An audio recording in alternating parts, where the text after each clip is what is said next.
So I got this Costco chicken wing thingy. So let's see how it's gonna taste like. I did cook it a little longer than how it recommended, but it's still not crispy. So it might be my air fryer, or maybe I just put too much in the air fryer. So we'll see. So far, it's very tender.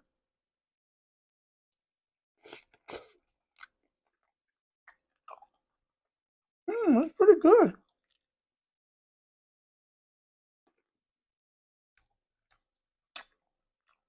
Oh yeah, not bad. When I put the sauce on, it smells kind of vinegary. So I was worried, but it's pretty good. I mean, I like spicy, so this is not spicy, but it's okay. It's pretty good. I approve with the saucy thumb.